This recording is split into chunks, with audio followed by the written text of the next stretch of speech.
Paramashivoham.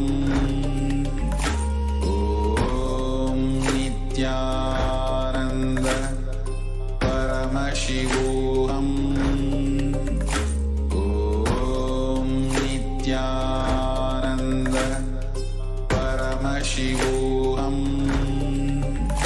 Om Nithyananda Paramashivoham. Om Nithyananda Paramashivoham. Om Nithyananda Paramashivoham. Om Nithyananda Paramashivoham. Om Nithyananda Paramashivoham. Om Nithyananda Paramashivoham. Om Nithyananda Paramashivoham. Om Nithyananda Paramashivoham. Om Nithyananda Paramashivoham.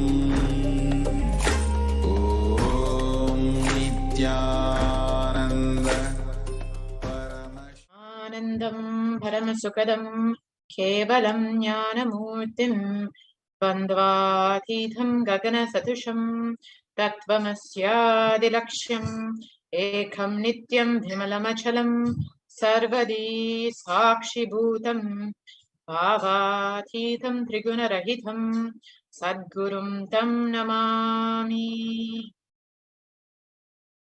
Yanam. Welcome all the viewers for joining us here today for this Parashakti Akashic reading. And I hope all of you had the opportunity to watch the beautiful Bhagavan Sundareshwara Darshan that we just had last night. So let us enter into this program and understand who is Devi Parashakti and what are the Akashic readings. And if you are here, it means existence wants you to be here in this form. You are not an accident. You are an incident. You are a conscious miracle of existence. Existence is trying to express itself through you. Welcome to this sacred spiritual experience, your digital experience of the divine. This may be what you think as your first time in the presence of a divine cosmic being, but this is not the first time that this energy has graced the planet Earth. If you are watching this now, it is not a coincidence. This is a cosmic intervention in your life to make you manifest what you want.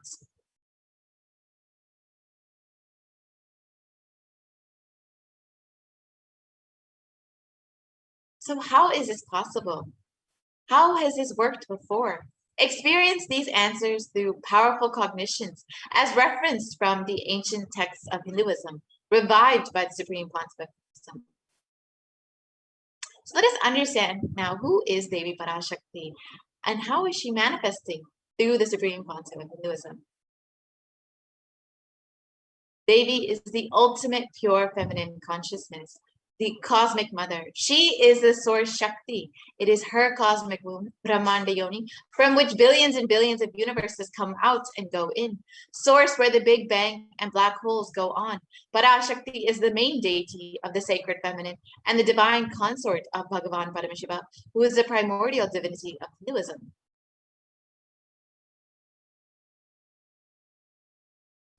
And in the words of the Supreme Pontiff of Hinduism himself, about the cosmic mother, the first and foremost relationship is mother. The ability to learn, even the idea to relate, starts with the mother. How to relate starts with the mother. Mother is too important way to connect with what you think as life. In the Vedic tradition, our rishis were aware your ability to connect with the mother should be directed towards the cosmos. It should inspire, it should awaken your higher consciousness. Connecting with life as a mother is the most sweetest, most beautiful, most easiest form to ever connect.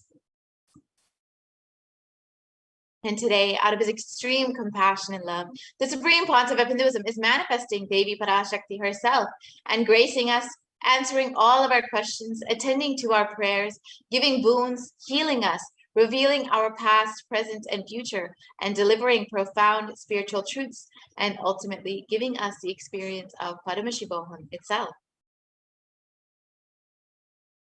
So let us understand now, what is the Bhava Samadhi Darshan? The Sama is oneness, and Adi means source. So Samadhi means one with the source. Bhava means attitude or aspect. So Bhava Samadhi means being one with the source through this aspect. And darshan means to have a glimpse of. In the Vedic tradition, it is used to describe the moment we behold a deity, an avatar, a saint, or an enlightened being, as just seeing such a being can cleanse the karmas of lifetimes and create a deep, lasting transformation in the receiver. Darshan is the powerful, superconscious vibration that is present around an avatar at all times. He simply radiates darshan just as the sun continuously radiates light. The auspicious moment when the receiver is able to catch it becomes the moment of darshan for you, raising you to the next level of super conscious breakthrough, like hitting the reset button on your very being. So let us understand the science behind the Bhava Samadhi Darshan. The first thing that you need to know is that divine cosmic beings are real. They manifest from Kailasa, the enlightened time-space zone, through deities and incarnations. And divine cosmic beings manifest through the Archavatara, the deities in temples, and through the Bhava Samadhi Darshans in the Nijavataras, the incarnations. Bhava Samadhi Darshan is the science of the Nijavatara, manifesting Paramashiva, the consciousness. It is where formless, the being of Paramashiva, expresses through the Divi Sharira, the light body, and manifests as the Nijavatara, the physical form, the embodied form, for us to experience Paramashiva. So, for example, Devi Parashakti expresses through the being of Rajarajeshwari and manifests as a Nijavatara, the physical form of Devi Meenakshi. And the Archavatara, the deity, reflects the superconscious and consciousness and manifestation of the superconscious energy.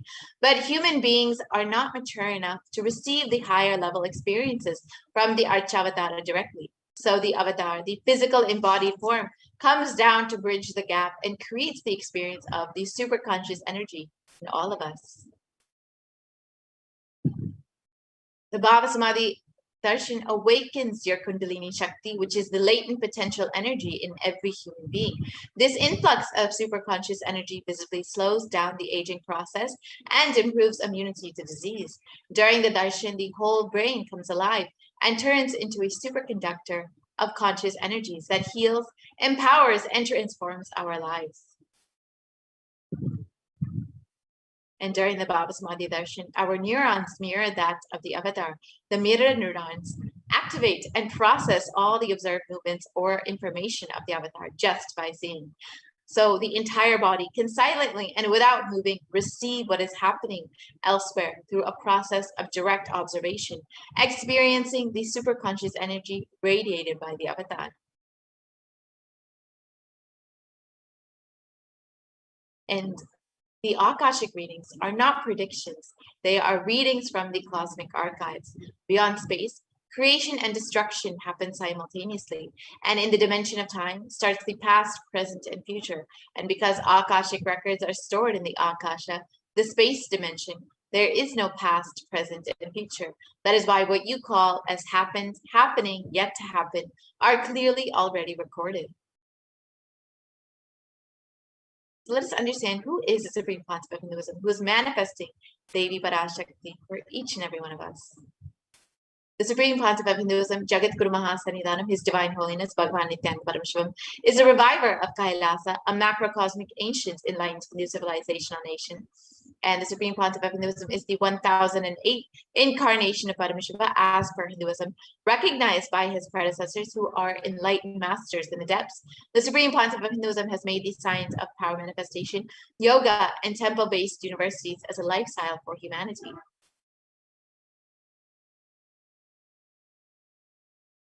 And the Supreme Pontiff of Hinduism is ordained as the 233rd Guru Mahasannidhanam of the Kanchi Kailasa Sapityam, is the incumbent emperor of the Suryavamshi Srangi Samrajyam, and is the present 293rd Jagat Guru Mahasannidhanam of the Kailasa Shamala Pita Sapityam Pitam, and is the present Mahamandaleshwar of the Mahanirvana Mapada, the largest apex monastic order.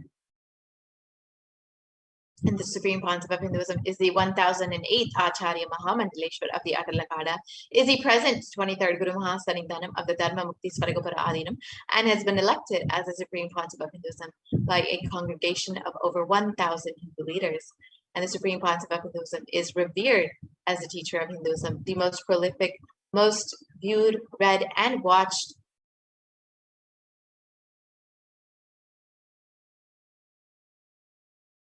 and the Supreme Pontiff of Hinduism has authored over 300 books and 10,000 articles in 3 languages, English, Tamil, and Sanskrit. And those have been translated into 50 languages with over 1,000 titles. And the Supreme Pontiff of Hinduism has over 20 million copies of books and articles sold, read, and downloaded, and over 10,000 hours of discourses delivered and available on YouTube. And the Supreme Pontiff of Hinduism has enriched and enriched 1 billion lives digitally, and is respected as the commentator of all sacred scriptures such as the Upanishads, the Bhagavad Gita, the Shiva Sutras, the Brahma Sutras, the Yoga Sutras, the Ashtavakra Gita, and Jain Sutras, and many more.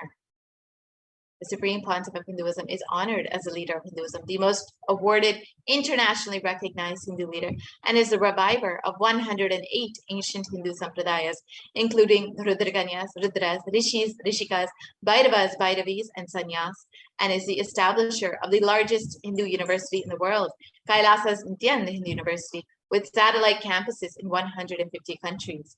And the Supreme Pontiff of Hinduism is the establisher of 1,000 plus Kailasa Enlightenment ecosystems, and the founder and reviver of over 100 Satvitamitas, and the collector of the largest Hindu library with over 1 million books, 1 million palm leaf scriptures, and over 20 million digital books.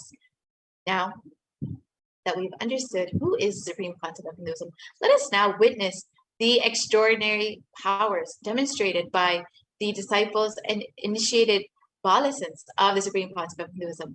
We will now be entering into the demonstration of the extraordinary powers, the extraordinary Shaktis of Paramashiva and Parashakti.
Yes, Nithyananda everyone. So now let us begin with this next segment where all of us will be seeing the live demonstration of the manifestation of extraordinary Shaktis. Till now, we all learned what is the Bhava Samadhi Darshan, what we are going to get today in the program, and who is the Supreme Pontiff of Hinduism. So now let us see something that the Supreme Pontiff of Hinduism is giving to humanity as one of the most ancient gift, one of the most ancient sciences of Hinduism that the Supreme Pontiff of Hinduism is giving as a gift for all of us now. So today, the Balasans, the Nithyananda yogis, the initiated disciples of the Supreme Pontiff of Hinduism will be demonstrating the powers of third eye and sharing with all of you the experiences and results of the extraordinary manifestation of the divine powers awakened in us through the Diksha, the initiation. And in today's Bhava Samadhi Darshan, all of you will also be receiving the initiation into the third eye awakening and various other powers with the blessings and grace of the Supreme Pontiff of Hinduism. And we will be manifesting the following powers of third eye, which is seen with the eyes blindfolded, as well as many other extraordinary Shaktis like the power of body scanning, the power of remote vision, levitation, teleportation, materialization, and much more. And for those of you who might be wondering where exactly the third eye is located or how the third eye works, the third eye is a cosmic browsing center located between the brows, which upon initiation one can effortlessly express powers and see through the third eye just as you would with your two eyes. So now let us understand more about what exactly are these Shaktis, how they manifest, and what is their source. So, in the Vedagamas, the source scriptures of Hinduism, Paramashiva reveals in elaborate detail that every human being is hardwired to be able to manifest 463 plus extraordinary Shaktis, the divine powers. And manifesting powers are described as a system, a method, and a science for human beings to explore the various possibilities and powers and have access to various states of consciousness. And Shakti is manifest from the fundamental cognition that you are a divine and you need to manifest the divine, not that you are a man and you need to reach the divine.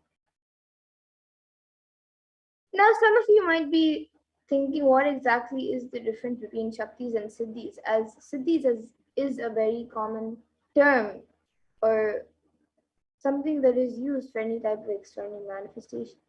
So, let us look at the exact difference between Shaktis and Siddhis. Shakti is expressed from the space of enlightenment as a side effect of feeling connection with the divine and high integrity with the Guru and are a source of enlightenment, whereas siddhis are powers that manifest from tapas or penance for enlightenment and are on the path of enlightenment.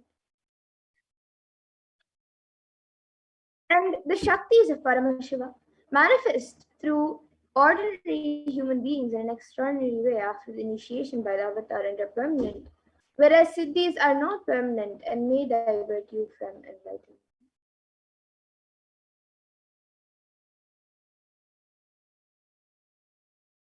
And the source of all these Shaktis is Paramashiva, who is the primordial divinity in Hinduism, the ultimate reality and cause, which is self effulgent, Swayam Prakasha, all pervading, unchanging beyond time, space, form, and causality.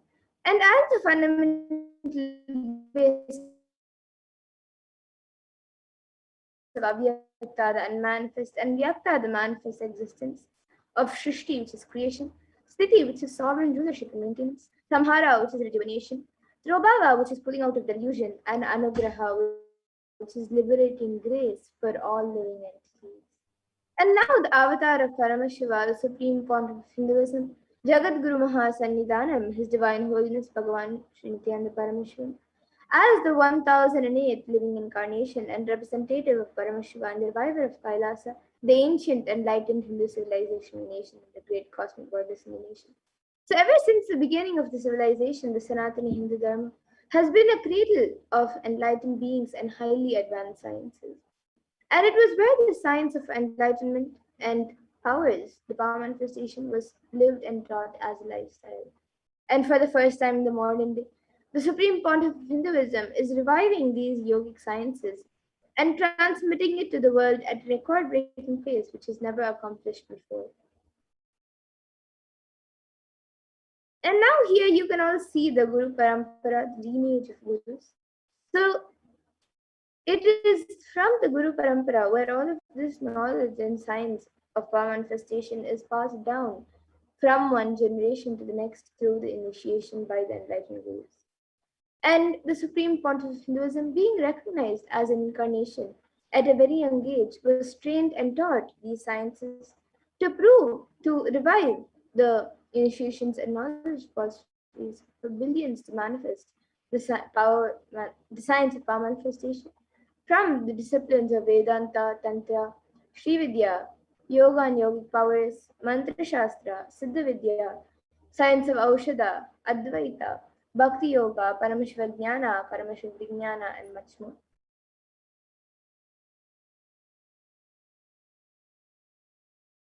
So now let's see how we can awaken these divine Shaktis in us. How can you manifest these Shaktis yourself? Every ultimate truth, jnana, is mapped into your consciousness, prajna, and manifests as a possibility and power of every being, prajna. And now let's see how the science of power manifestation is authenticated through four aspects of evidences or pramanas. So the first is the Shastra Pramana, which is the eternal, unchangeable truths revealed in the source scriptures. And then the next is the Apta Pramana, which are the experiences and results of Aptas or authorities of Hinduism, where the Vedic rishis and scientists have time tested and verified these sciences. And the next is the Atma Pramana, which is an account from the life of the Supreme Pontiff of Hinduism, this millennium's avatar's personal experience of the power manifestation. And then the Pratyaksha Pramana, which is the empirical evidence from observation and scientific experimentation.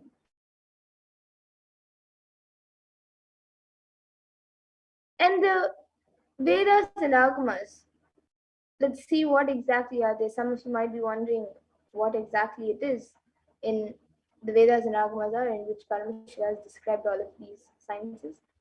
So the Vedas are the ultimate superior authority for Hindus and are pure science where the ultimate truths are explained. And the Agamas are the scriptures where the applied technology and the applied sciences are expanded. So the Vedas and Agamas, the Vedagamas, are given the status of Shruti as they are directly revealed by Paramashiva. They are the ultimate, eternal, unchangeable truths. And a reference cited from these Shastras or source scriptures is called the Shastra Pramana. So now, let us all get ready to witness a very unique and very exciting demonstration of the powers of third eye. We'll be first seeing the four pramanas for the power of third eye, which is seeing with the eyes blindfolded. So the first is the Shastra Pramana, which is the scriptural reference for the power of third eye, which comes from the Vijnana Bhairava Tantra. Kapalantarmanonyasya tishtannmilitalochanaha krameena manasodadyat lakshye lakshyamuttamam. And the translation for this verse is, by fixing the mind on the inner space within the crown center and sitting stably without any movement, having the eyes closed in succession, by the stability of the mind and inner space through the power of the third eye, one directly sees the ultimate goal Lakshyam by having the vision beyond the sight that reveals any object or place, attaining the space of oneness with the source Paramashiva. And the next is the Apta Pramana, where Krishna initiates Arjuna into the power of third eye during the revelation of the Hindu Purana Bhagavad Gita. So Arjuna can behold Bhagavan Krishna's Vishwarupa Darshan, the vision of his cosmic form. So Bhagavan Krishna beautifully says to Arjuna, Natu mam shakyase drashto manenaiva swachakshusha divyam dadami te chakshuhu pashyame yogamaishwaram. So in this verse, Bhagavan Krishna says to Arjuna, but you cannot see my cosmic form with these physical eyes of yours. Therefore, I grant you divine third eye vision. Behold my cosmic opulence. So this comes from the 11th chapter of Bhagavad Gita, which contains the description of Bhagavan Krishna's cosmic form. And it is completely narrated by Arjuna as he sees Bhagavan Krishna through his third eye. And the next is the Atma Pramana in Swamiji's own words. He beautifully says, the first experience is that I was able to see everything around me, above me, the whole 360-degree, 10 directions, below me, everything. I realized not only I was able to see, I was able to feel and experience all of that as me. And the next is the Pratyaksha Pramana, which is the empirical evidence from observation and scientific experimentation. So here all of you can see study measures were done on the supreme point of Hinduism himself, and his brain waves was measured using a positron emission tomography, a PET scan. And it was measured that when doing daily activities, there's high activity in the brain where the third eye is located. And when in deep samadhi state, only the third eye region is active, and almost 90% of the rest of the brain is at peace.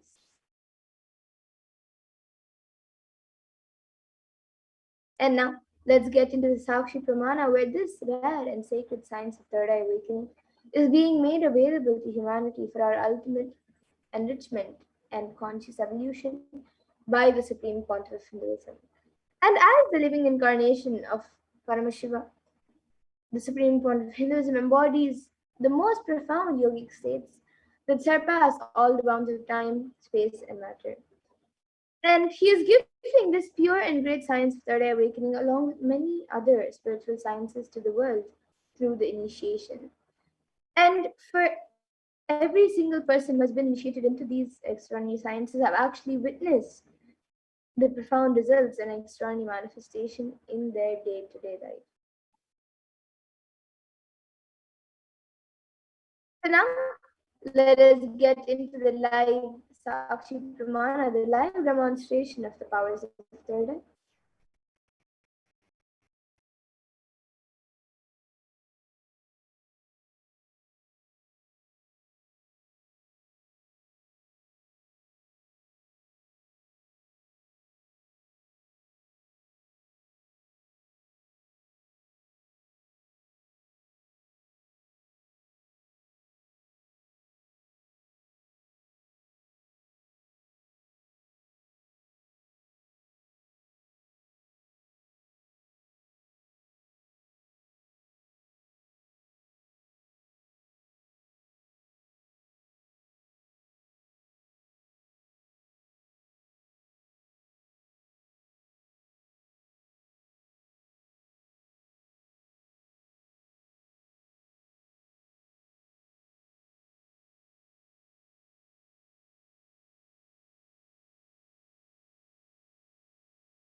Yes. So now let us get into the live demonstration of this power. So here with me, I have this eye band, and in front it is a thick opaque plastic sheet, and in the back there is thick black sponge which will not allow any type of light to enter around the eyes. And in these two sockets over here, my eyes will be going into, and it will also be covering the bridge of the nose. And this eye band is actually certified by ophthalmologists, and it's usually given for people suffering from insomnia so they can have better sleep. And this will block all the light around my eyes, and it's usually said that without light one cannot see. So this eye band will be put on my eyes by a volunteer. And once that is done, any of you watching us live on YouTube on the Kailasa's HDH Nithyananda YouTube channel, you can put your comments. Anything that you would like me to read, you can put it in the comment section and I will be reading it. So now a volunteer will be putting on this eye band for me, and all of you can see as the eye band is being put.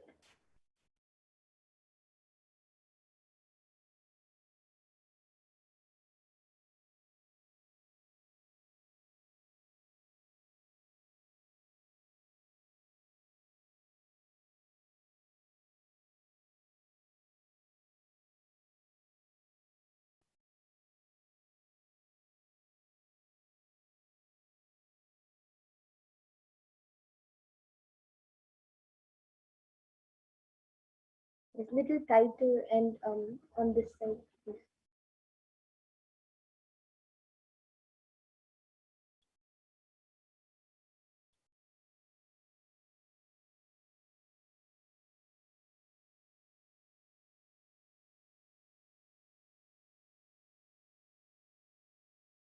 You can put it a little loose. It's a little too tight.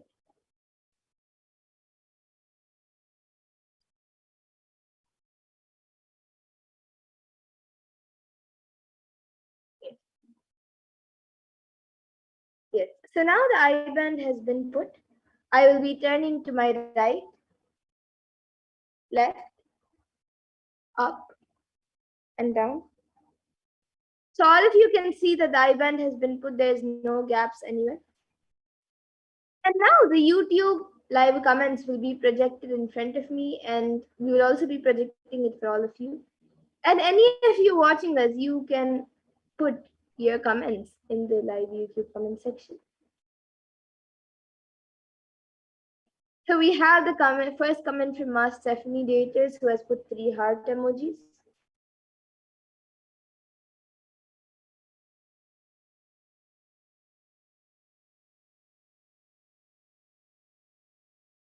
And anyone else also who would like to put in your comments, you can put it. It can be a sequence of emojis, numbers, words, letters, sentences, and anything. Yes, now we have a comment from Aslanji who has put Nithyanandam and a Namaskar emoji, then a single star emoji, and then sorry, it's not a star, it's thunder emoji, a yellow thunder emoji, and then 3 stars emoji, and then a heart with a yellow ribbon. Yes, and anyone else also, you can put your comments. It can be anything that you would like me to read. It can even be a different language or a sentence that does not make sense at all. It can be anything.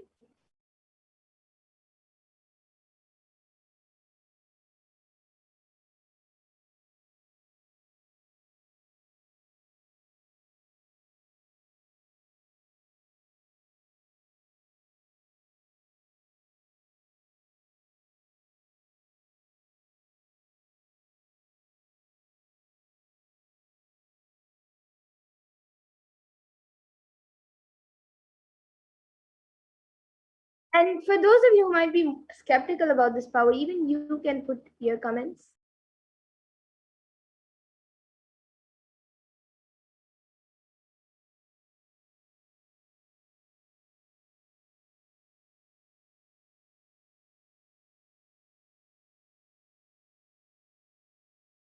Yes, now we have a comment from Aslanji who has put a sun with a face. No, that's a moon with a face.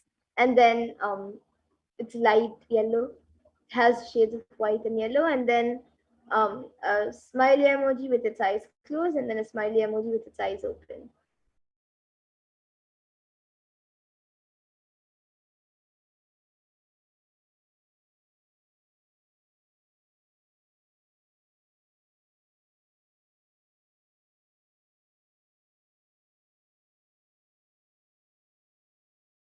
And everyone else also watching us, you can see the comments being projected on the screen, and you can also put in your comments.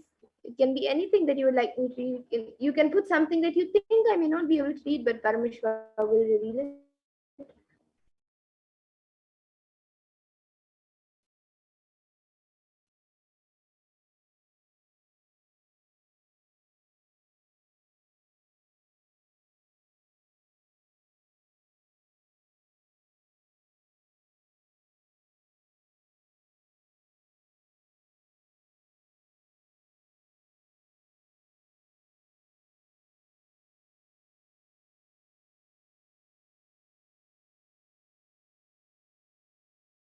Yes, and Mas Stephanie Dieters and Mas Renji, you both can also put anything else that you would like me to read before we move on to the next power of body scanning. And anyone else also, you can put your comments. And after this, we will also be having the power of body scanning, so you can also put a comment if you would like a body scan.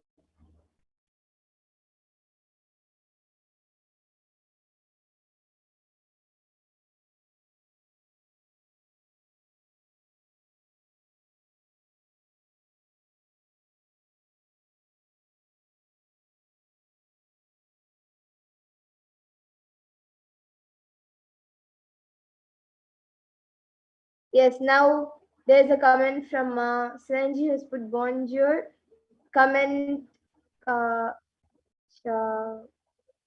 it's a C with a dot under and then a A and then VA and then a question mark. And it is Spanish or French. And Masaranji, you can maybe get back in the comment section on what language it is.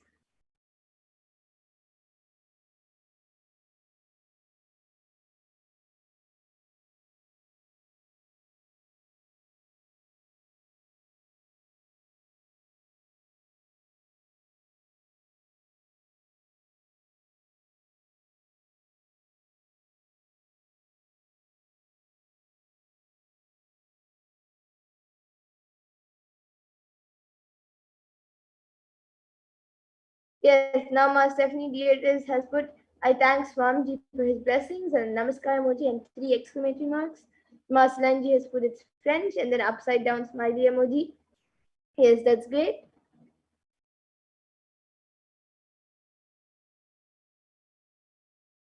Thank you, Ma Salanji, for getting back in the comment section. And anyone else also who would like to put in your comments, you can put in your comments. It can be anything that you would like me to read.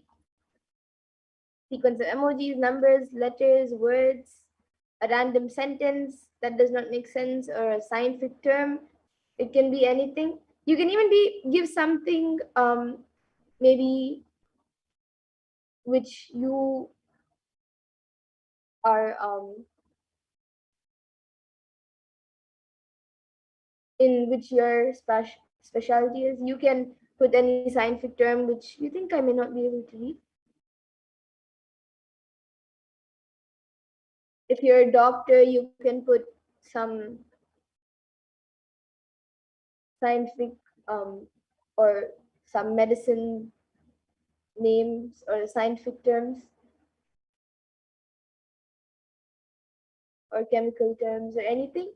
And anyone else also, you can put anything that you would like me to read before we get into the next power of body scanning.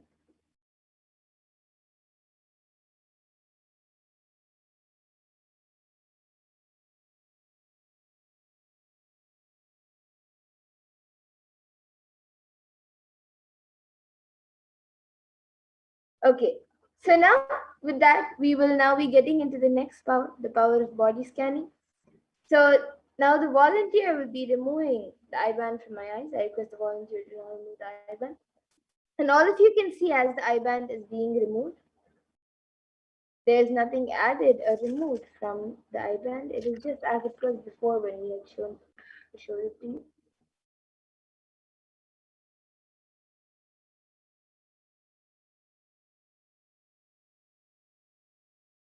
Yes, so you can all can see the eye band. There's nothing added or removed from the eye band. And now we will be moving into the next power, the power of body scanning.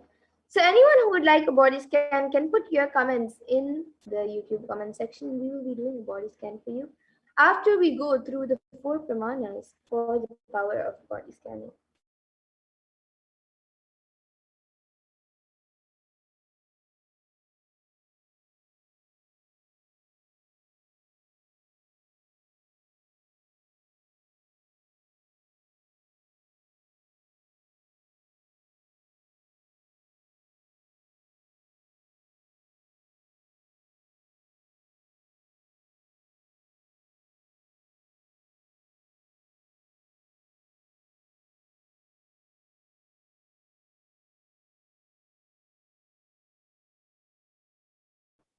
Yes, so let us now get into this power of body scanning. So for those of you who might be joining us newly, this power of body scanning, it actually awakens the ability to scan and interpret illnesses, diseases, medically diagnosed issues, or any other problem in the body, whether it's physically, mentally, or emotionally. And the best part is that we can scan the solution for the problems to the third eye, and even you will be able to manifest this power. So let us now go through the pramanas for this power. So the first is the Shastra Pramana. which comes from the Vijnana Bhairava Tantra. Swadehe jagato vapi sukshma sukshmatarani cha tattvani yani nilayam dhyatvante vyajyate para. And the translation for this verse is, in this verse, Bhagavan Paramashiva says, cognize deeply that from the subtle to the subtlest constitutive principles of your whole body, Swadeha, or the whole universe, simultaneously consist of the essential reality. They are being absorbed in their source cause, Paramashiva. By the experience of such restful awareness, one becomes complete from all thoughts, and the ultimate universal divine power, Paradevi, Adi Shakti, is revealed, and the supreme power manifestation happens.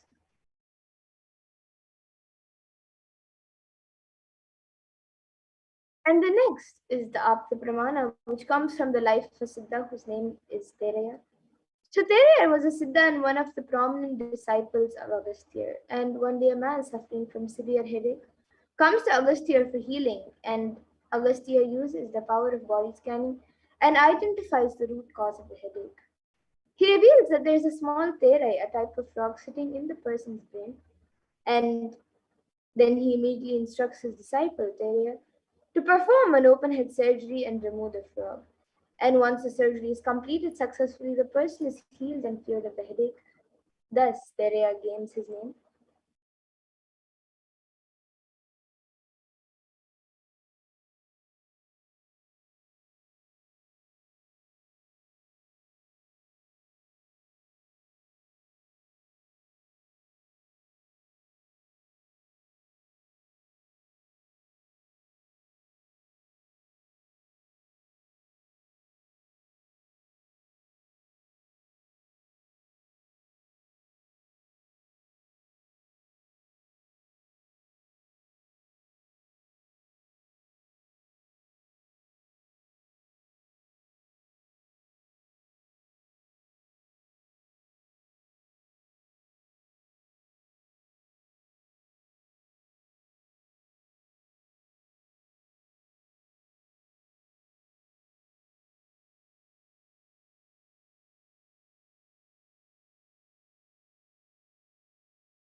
Yes. So now let us see the next Pramana, the Atma Pramana. So the Atma Pramana for this power was revealed by Swamiji himself on the 22nd of December 2019. So the Supreme Point of Hinduism shares of how he revealed how he uses the power of body scanning. So, paraphrasing his words, only when I had the multiple compound hand fracture, I was forced to go for surgery and therefore for medical checkups related to that. At that time, they detected heavy metal quantity in my different organs. It was revealed that I had been poisoned without our knowledge. I immediately used diagnostic methods instead of medical facilities to study the body condition due to the poisoning. Through body scanning, I found out what the problems, imbalances had happened, and where balances had to be done. I used allopathy as a second opinion to verify my findings.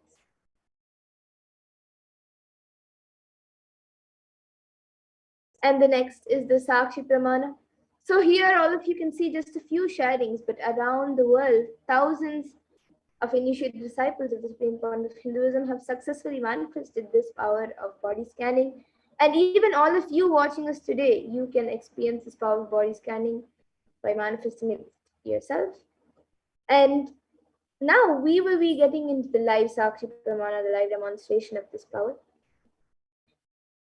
of body scanning. So any of you who would like a body scan can put your comments in the YouTube comment section, and I will be doing a body scan for all of you.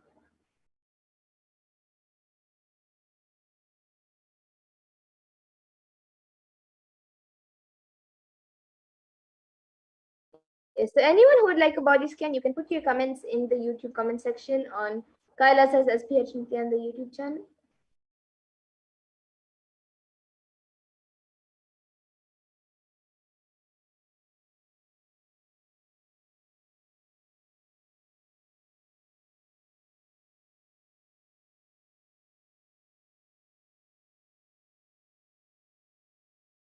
Any of you watching us right now, whether you want a body scan for any physical problem you're going through, any mental problem you're going through, or anything. Yes, so we have a comment from Rosa Lynn Smith who has asked for a body scanning. Yes, Ma, now I will be doing a body scanning for you. And Ma Solange has also asked. Yes, Ma, after Ma Rosa Lynn Smith, I will be doing for you, Ma. Now I will be starting the body scan.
Yes, so Ma Rosa Lynn Smith, what I was able to see was that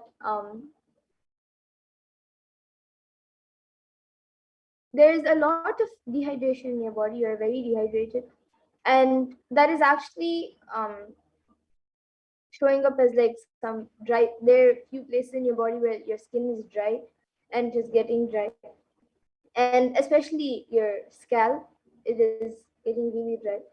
And also, I was able to see that your blood pressure levels are going up and down, and that was the only thing I was able to see. It is not major problems.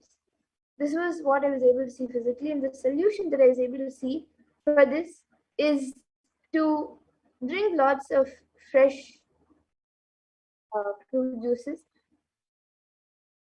You can make the juice at your house itself, get some fresh fruits and make the juice yourself at home and drink it. And yeah, so drink more fresh fruit juices, and also start taking haritaki powder every day night before you sleep, and you will see that that helps in healing your dehydration, the dry skin, and also the blood pressure gets balanced.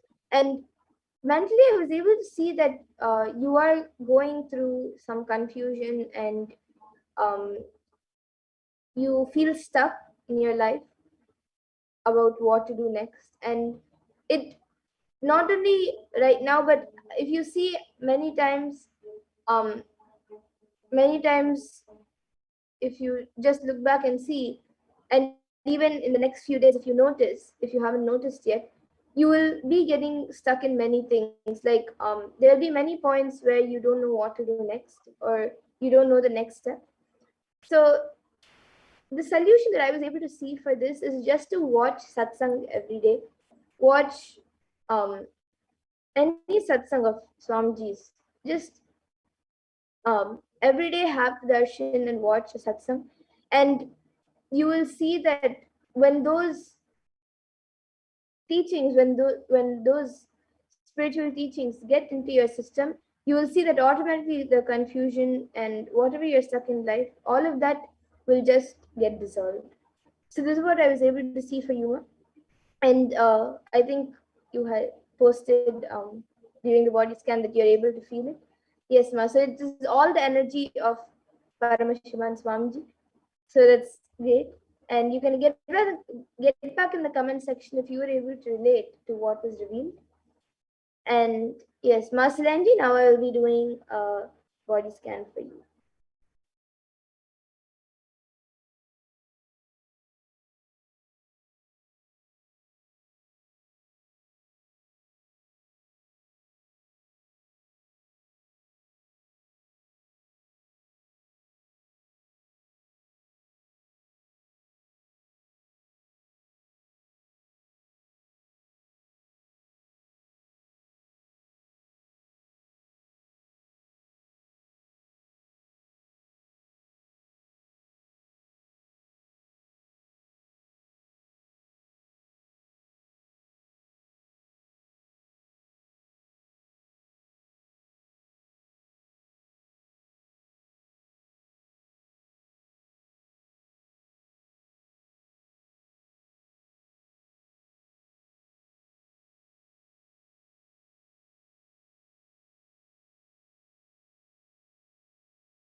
Yes, Ma. So, Ma Silanji, what I was able to see for you was that for the past 2 days, actually, you've been putting lots of pressure on your right side of the body, like especially the right side of your body, your right leg, your right hand, and basically the entire right side of your body. You are having frequent pain and like slight pain, and overall, you are putting a lot of pressure on the right side of your body. Like even if you see when you're standing or even when you're sitting, there's you are actually putting more pressure on your right side that is causing some strain in the body.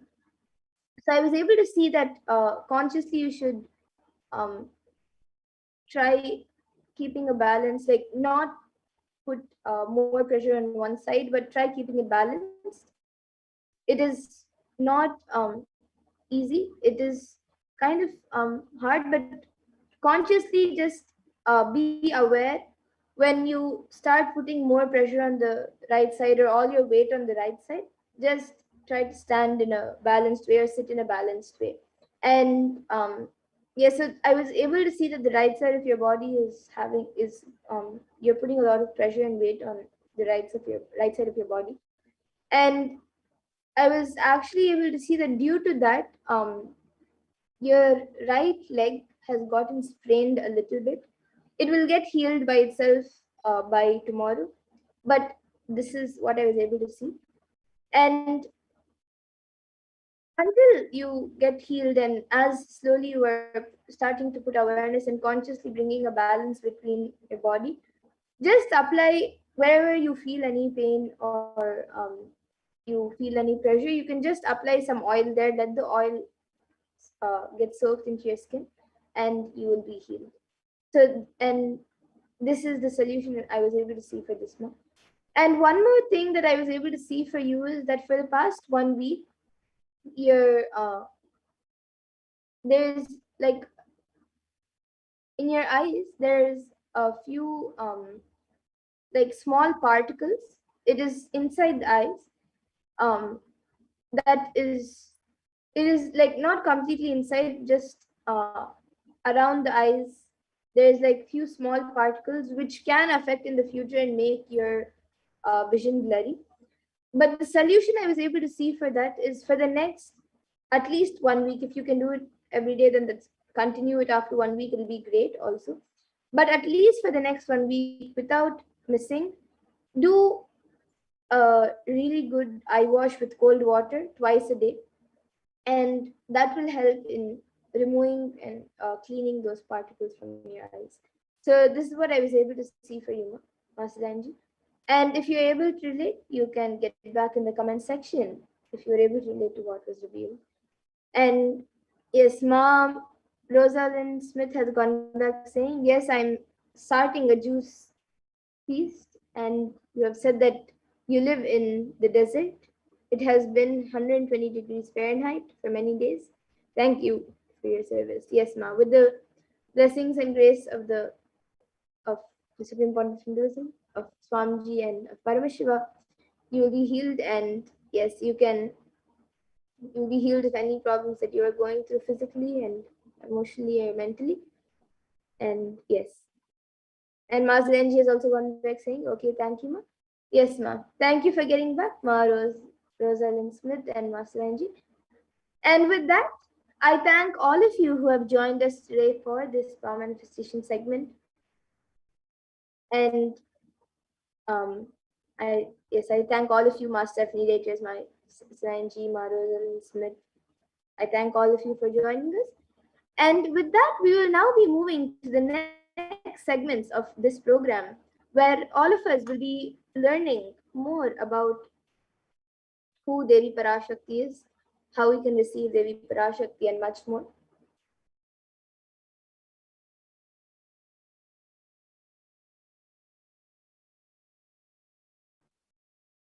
So please stay tuned for this next segment, for the upcoming segments, and we will continue to learn about Devi Parashakti.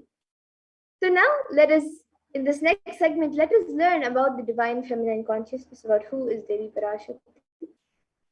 So let's first look at a Dhyana Shloka of Devi Parashakti, which comes from the Lalita Sahasranama Dhyana Shloka. Sindhuraruna Vigraham Trinayana Manikya Mauli Spurate Taranayaka Shekharam Smitamukhim Mapina Vakshoruham Panibhyamali Ratna Chashakam Raktotpalam Bibratim Saumyam Ratna Gatasta Rakta Charanam Dhyayet Paramambikam. And the translation for this verse is: the Divine Mother is to be meditated upon as shining in a vermilion red body, with the triple eyes sporting a crown of rubies studded with the crescent moon, a face all smiles, a splendid bust, one hand holding a jewel cup brimming with mead, and the other twirling a red lotus.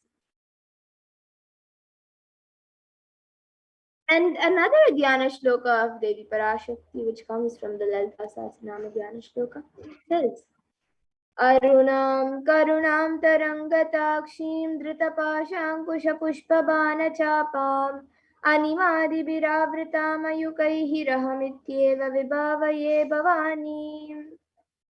And the translation for this verse is: I meditate on the great Empress. She is red in color and her eyes are full of compassion. She holds the noose, the goad, the bow, and the flowery arrow in her hands. She is surrounded on all sides by powers such as Anima Fares, and she is the self within me. And ultimate pure feminine consciousness. Parashakti is the cosmic mother.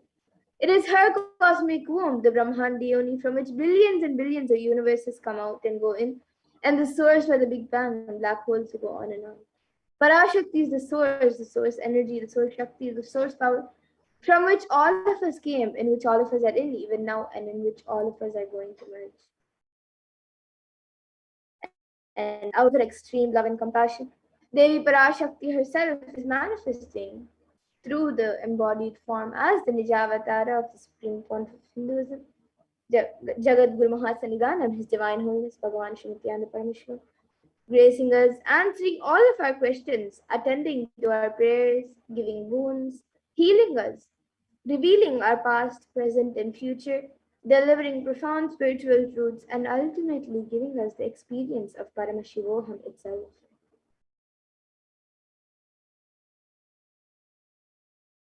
And Devi Parashakti beautifully reveals how she is manifesting as the Supreme Pontiff of Hinduism. She says, raising as Omkara, expressing as Vedas and Agamas, blossomed as Srimkara, filled as Parashodasi, living in 40 triangles, the Kailasa Swami who is in Kailasa, Sri Purachintamani, Parashodasi, sitting as part of Paramashiva, Parameshwari who rules the world, Paramashakti, Manonmani, Meenakshi. As Nithyananda, I took Nijavatara here. to give good boons to everyone, to bestow all goodness. Hiranyagarbha Swarupini, Brahmanda Yoni, Shami, Chandramauli, Rapala, Aparna, Uma, Parvati, Savitri, Navayovana, Samrajya Lakshmi, Parameshwari, Parashodasi, Meenakshi. Taking the form of Nithyananda, I came here as Nijavatara. With great compassion, I am blessing. Listen, people, to do good to all of you. I took the form of Nithyananda and came down as Nijavatara.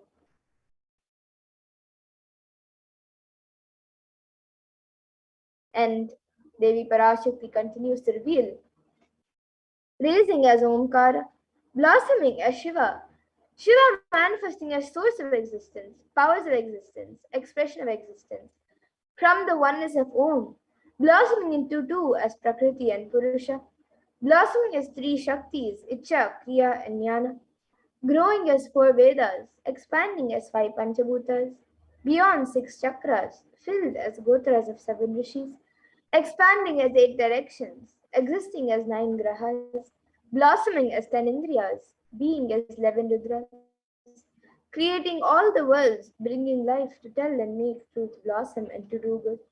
Parashodasi, Meenakshi, in the form of Nithyananda, I came to bless every one of you.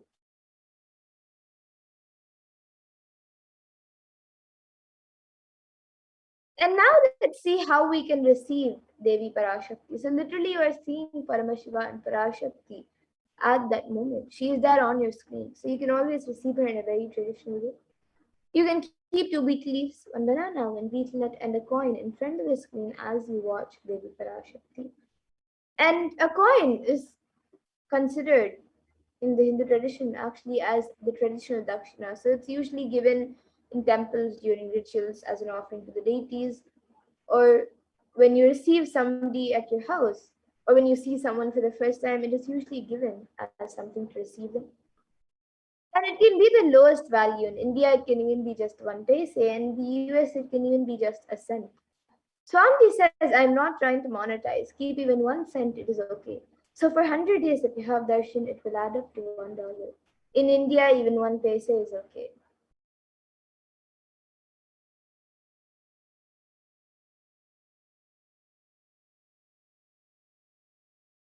And you can offer that to Devi Parashakti. And once the darshan is over, you can do namaskar and eat the banana, the beef leaf, and the beef, taking it as prasadam immediately. And the coins that you collect, you can send it to the Los Angeles temple for the further procedures. Now, some of you might be wondering what exactly does this beef leaf and beef nut do? How will it benefit you, whether it's physically, emotionally, or mentally? So the beef leaf and beef nut may look too small, but in a few days you will see how much it adds to your sentiment that really Devi Parashakti is there. You will not take the Devi darshans for granted. Rituals will break your monotonous unconscious mentality and lifestyle and remind you and raise you to the powerful cognitions. It will break your unconscious behavior.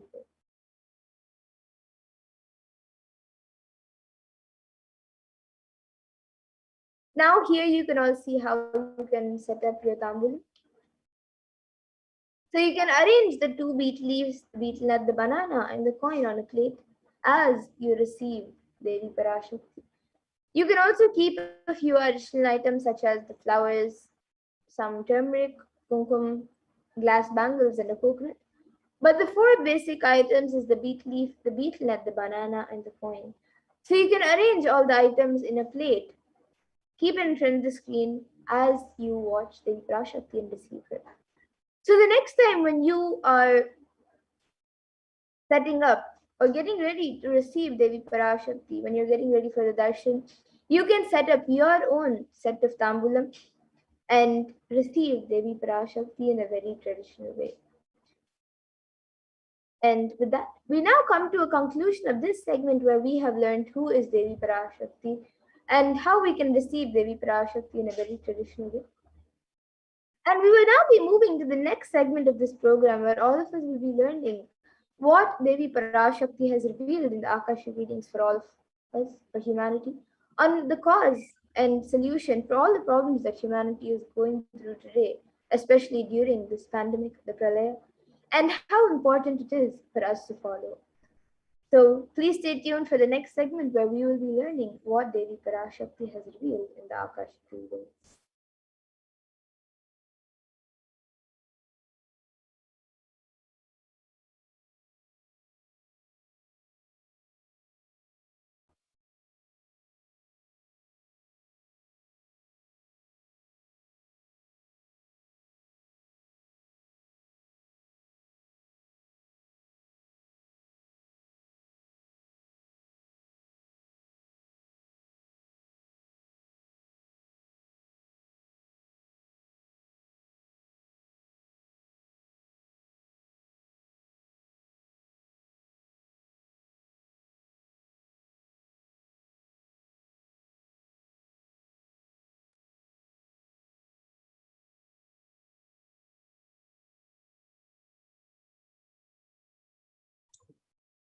Yes, Nithyananda, welcome back. So now let us understand what Devi Parashakti has revealed about the 8 methods to protect yourself from COVID-19. So let us first understand the compassion of the avatar. In the Guru Padaka Stotram, composed by Adi Shankaracharya, the very first verse describes how the Guru Padaka, the sacred feet of the Guru, is the boat that helps us cross the Ananta Samsara Samudra, the seemingly endless ocean of samsara or suffering.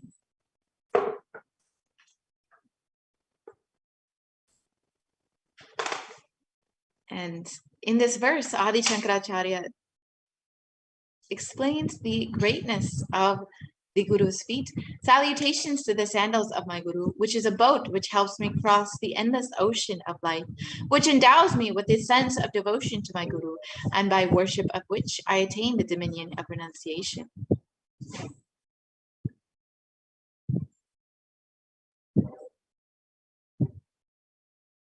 And many of us have been feeling stuck in the same storming and raging ocean, being unable to navigate ourselves and lost in the overwhelming vastness of the suffering that surrounds us during this pralaya, the great deluge. Our loved ones are dying due to the pandemic. Our homes are being destroyed due to natural disasters, and social institutions are crumbling. And the whole of humanity is in a desperate and dire need of hope. And the Cosmic Mother has come to alleviate the suffering of humanity. It's at this time that the Supreme Pontiff of Hinduism, the incarnation of the cosmic superconsciousness, out of his love and compassion, having taken the spiritual responsibility for the superconscious breakthrough of the whole of humanity, is manifesting Devi Parashakti, the Cosmic Mother, and guiding and healing the whole world as literally the boat that sails us through the pralaya, the cosmic deluge.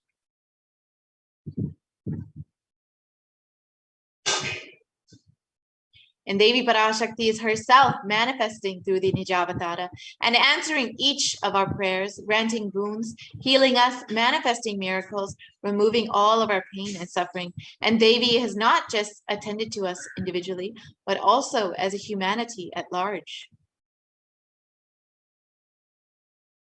Devi Parashakti has guided the whole of humanity in the form of revelations of profound sacred secrets of Sanatana Hindu Dharma, and by showing us the future regarding global issues, the COVID pandemic, and natural disasters such as fires, floods, and more, and even the twisted human conspiracies and underground wars which have not surfaced to common knowledge as yet.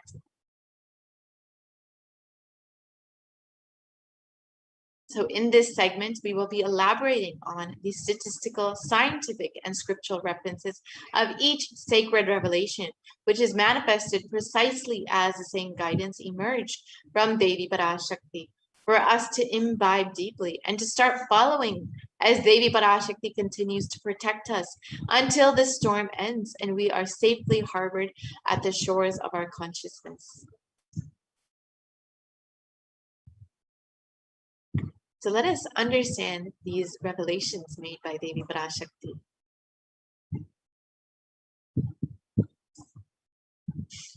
Yes, Devi has revealed about the 8 methods to protect ourselves from corona. Especially this is the one thing that is on everybody's mind for the past 1.5 years. And Devi has revealed 8 simple methods for every person to protect themselves from corona. Let us watch that video of Devi Parashakti's revelations.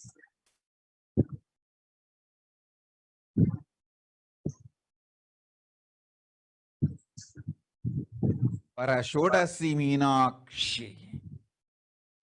Parameshwari Meenakshi, Parashakti Meenakshi. இங்கு எழுந்து அருளினோம் எல்லோர்க்கும் ஞானமும் தன்மையும் தந்திட நன்மையெல்லாம் அளித்திட நாமே வந்தோம் இங்கு. கைலாசத்தின் சுவாமினியாய் பரமசிவன் கிரகத்திருந்து நம் அனுக்கிரகத்தினால் நித்யானந்தன் விக்கிரகமாய் மலர்ந்தோம். உங்கள் எல்லோருக்கும் நல்லதை செய்திட, நன்மையை சொல்லிட, தர்மார்த்த காம மோக்ஷம் எனும் புருஷார்த்தங்கள் நாளும் பொங்கி மலர்ந்திட வந்தேன் இங்கு. மாந்தர்கள் கொடுந்தொற்று கொரோனா கண்டு அஞ்ச வேண்டாம். 8 வழியின் மூலமாகவும் எண்ணத்தில் தியானித்து என்னை பிரார்த்தித்தல் 1, சமூக வலைதளங்கள் மூலமாய் என்னை சரணடைதல் 2, எங்கெல்லாம் என் மகமாரி வடிவத்தில் நான் குடிகொண்டிருக்கின்றேனோ அங்கெல்லாம் பூமிதித்து என்னை வழிபடுவது 3, நெஞ்சில் மஞ்சள் தடவி வேப்பம் சாரருந்தி தினந்தோறும் என்னை தியானிப்பது 4, நிர்விகல்ப நிலையிருந்து நித்யானந்தத்தை நிறைத்து உயிர்வது 5, சிவ சிவ சிவ எனும் பிரபஞ்ச பெரும் நாதத்தை அஜபா ஜபமாய் நிகழ்த்தல் 6, நிறைவான பூரண மனத்தோடு வாழைப்பழத்தோலும் வெங்காயமும் குதிகாலில் வைத்து பத்திட்டு நித்திரையில் அடங்குவது 7, பூரணமாய் பரிபூரணமாய் அருணாச்சல ஸ்மரணையில் நினைப்பும் மறப்பும் அருந்த உணர்வு ஸ்மரணையில் அகம் அகம் என ஸ்புரிக்கும் அருணாச்சல ஸ்மரணையில் ஆனந்த ஸ்புரணத்தில் இருப்பது 8 எனும் 8 முறையிலும் என எண்ணியோர் அத்துணை பேருக்கும் இல்லை கொரோனா கொடுந்தொற்றின் தாக்கமும் கொரோனா கொடுந்தொற்றின் பயமும் கொரோனா கொடுந்தொற்றின் மயக்கமும் வாழ்வீர்கள் வளத்தொடு நல் ஞானம் யோகத்தொடு நாமே நிம்மோடு நானே நீயாய் நீயே நானாய் நல்வாழ்வு வாழ்வீர்கள். 8இல் 1 செய்தாலும் கொரோனா உங்களை எட்டவிடாது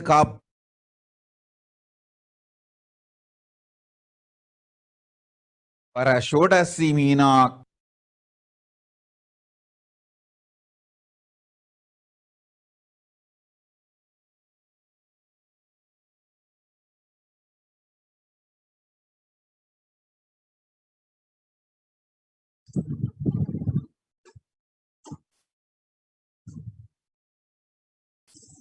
So let us now look at the revelations made by Devi Parashakti mapped into English.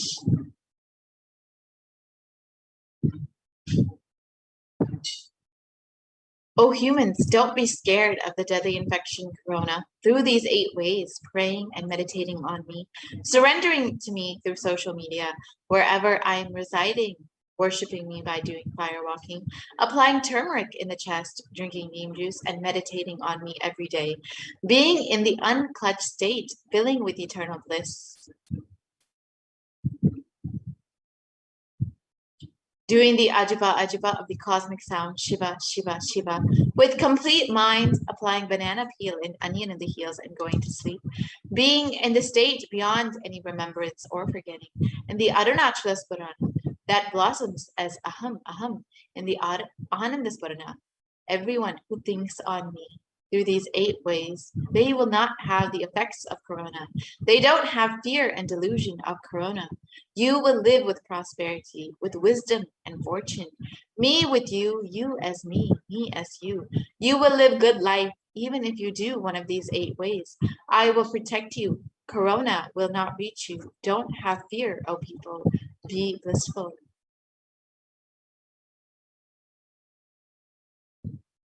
So in the above revelations, Devi Parashakti has revealed the 8 methods to protect all of humanity from COVID-19. Let us now look at each method and the science and benefits of each method as revealed by Devi Parashakti.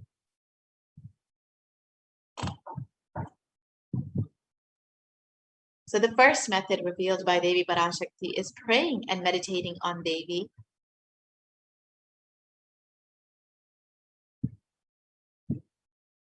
And science has studied meditation extensively and has found numerous benefits. Helpline has listed 12 of these science-based benefits, which include reducing stress, controlling anxiety, promoting emotional health, enhancing self-awareness, lengthening the attention span. It may reduce age-related memory loss. It can generate kindness. It may help fight addictions. It improves sleep. It helps control pain. It can decrease the blood pressure, and it is easily accessible anywhere.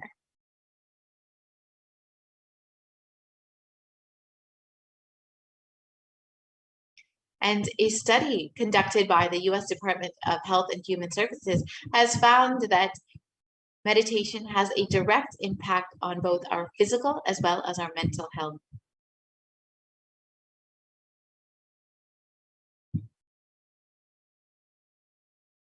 And another study by the Cambridge University Press reiterates the necessity of meditation during times of crisis such as COVID-19. And this is exactly as Devi Parashakti has revealed. It is not just that it will reduce your stress or help you be in the state of mindfulness, but it will actually protect you from COVID-19.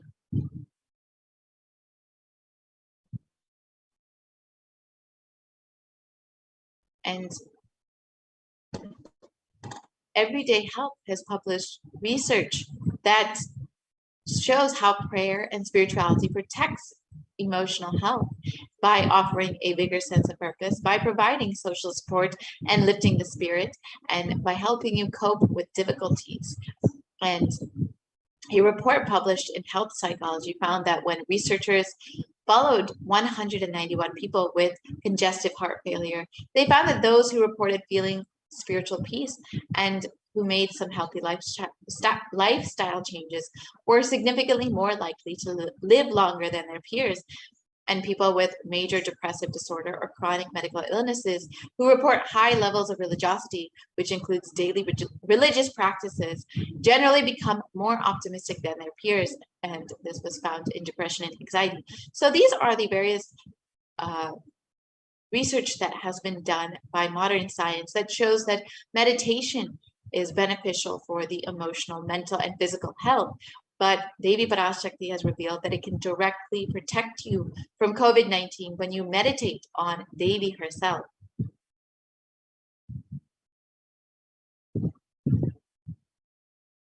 Let us now see the revelations made by the avatar who directly demonstrated how meditation has an impact on our minds. There were studies done on the Supreme Pontiff of Hinduism himself about how the brain reacts in the state of samadhi. Let us watch that video now.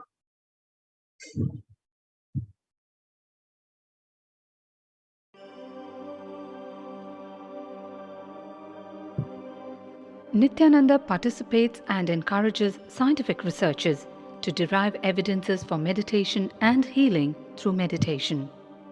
Dr. R. Murli Krishna, President, COO, Integris Mental Health and James L. Hall Jr., Center for Mind, Body and Spirit, Oklahoma in US, and his team invited Nithyananda to derive scientific evidences for meditation and the state of his enlightenment. When Swamiji came, I have requested him to do one thing. I asked him, would you be willing to undergo some scientific investigation of the meditation process? He very cheerfully agreed without one complaint. He went for 3 repeat sessions for PET scanning and 3 repeat sessions for quantitative EEG sessions. And these are really not very easy tests to go through. It requires a lot of patience and a lot of willingness to do that. So we did that, because if a meditation process is doing something to your brain, we should be able to detect that. Scientific findings are verifiable. They're replicable. You can replicate them, duplicate them. So Swamiji went through those sessions and we found some interesting findings. In PET scan, they inject a radioactive dye which goes and sits in parts of the brain that are active. In the normal, non-meditative state, the brain is very active. And when we are seeing someone, the rear end of the brain, the visual cortex, is very active, as shown in the diagram. Usually the brain is so active, there are 100 billion brain cells there. But what meditation does is something very interesting. It shows the frontal lobes getting more active. The frontal lobe is where you have judgment, wisdom, reasoning. Here are some of the brain scans I'm going to share with you. This is alert, non-meditative state. The second one is 30 minutes into 30 minutes meditation. Look at the frontal lobes, how they light it up. They light it up big time. 60 minutes of deep meditation, and here is a deep, deep level of meditation where it lights up significantly right here. Right in the middle, probably 1.5 inches, 2 inches deeper.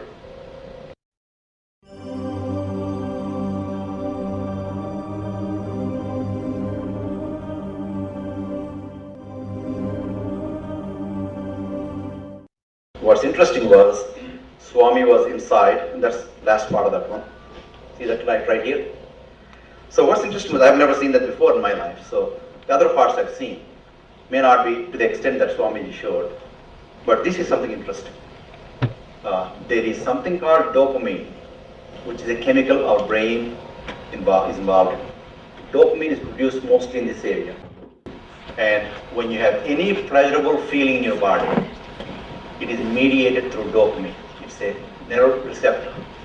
It's a chemical that transmits messages of pleasure.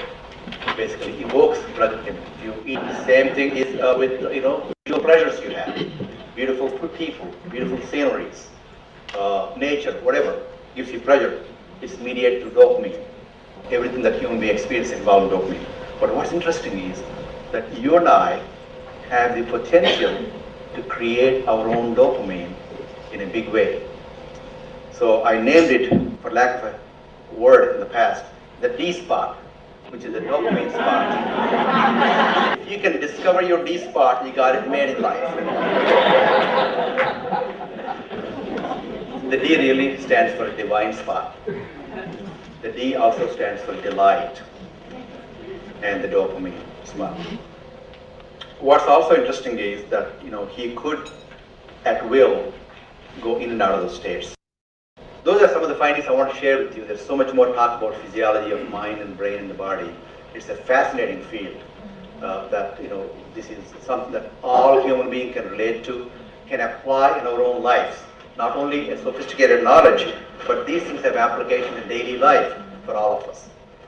Nithyananda's system of free healing, known as Nithya Spiritual Healing, has been baffling the medical world, curing diseases from migraine to cancer.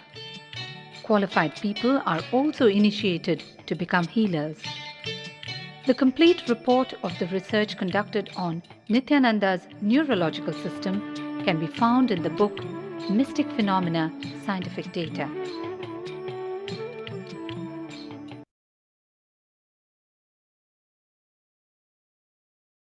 Yes.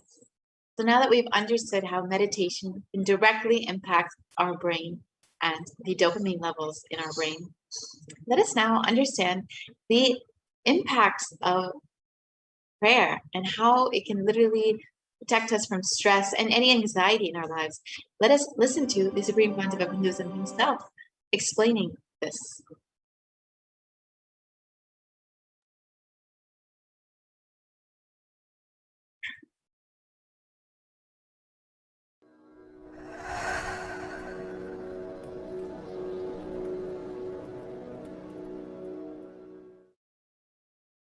If you are not allowed to do yoga, made to believe early morning sleep is the best thing in your life, you are tortured, you are abused, your divine rights are violated. If you are constantly inspired to do yoga early morning, Brahma Muhurta time, and everyday puja, sit that 30-40 minutes and melt down by feeling connection. Understand?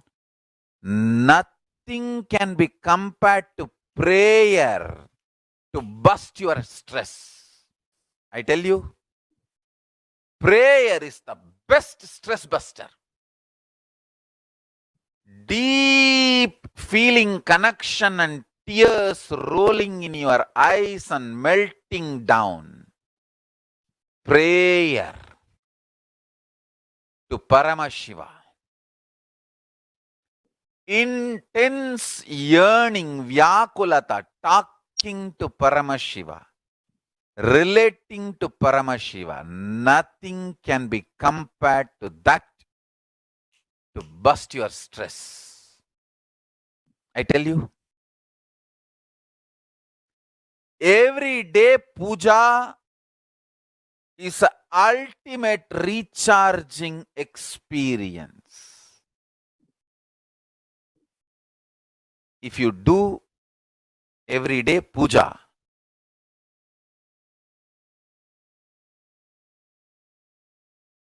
the kind of the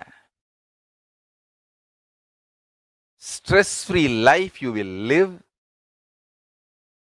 your whole biological clock will be aligned to Kailasa. I tell you,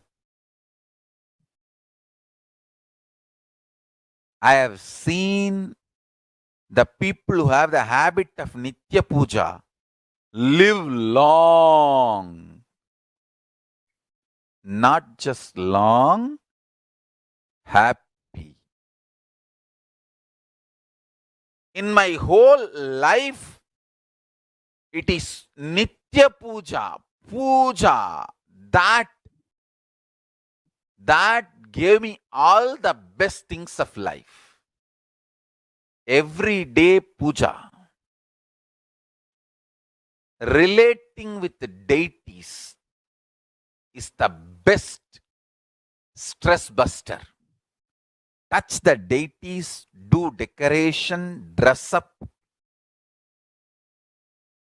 Even now, my best time of the day is when I sit with my deities. When I sit with my deities, dress up the deities, jewel them, spend time with them, talk to them, intensely pray, deeply connect and pray. Understand? You do not know the power of Archavatara. God landing in physical deity form. Never underestimate the power of Archavatara. The Archavatara is equivalent to living avatara. What living avatar can do to you, an Archavatara can do. Atma Linga I am giving to all of you is literally living Archavatara. It's a piece of God. Literally.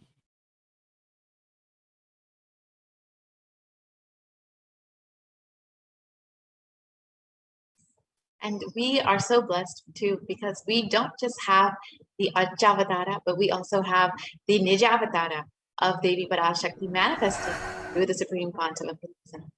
And so connecting with Devi is so simple. And Devi has made this very simple as well. And the next method has to protect yourself from COVID-19 is by surrendering to Devi Parashakti through social media.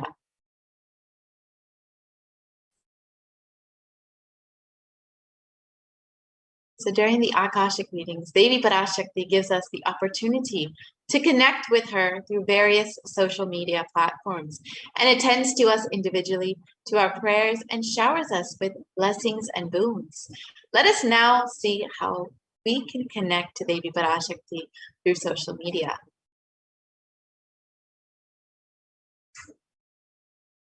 So the first method to connect with Devi Parashakti is through YouTube. So you can go ahead and become a member of Kailasa's HDH Nithyananda YouTube channel. And it's a very simple process. You can just go to the YouTube channel, and under the live video, you can click the join button. Once you have joined as a member, you can ask your questions during the live Parashakti Akashic readings directly to Devi herself. And Devi will be seeing and attending to everyone's questions. Whether you get an answer or not, Devi will surely attend to you.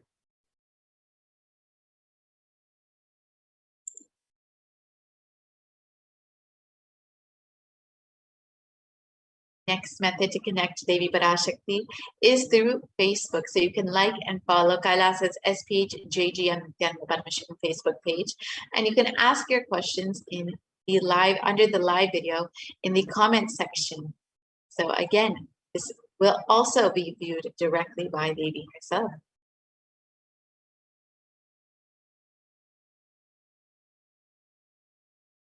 You can also connect with Devi on Twitter. So you can follow at Sri Nithyananda on Twitter and ask your questions in the reply to the tweet with the hashtag #AskTheAvatar.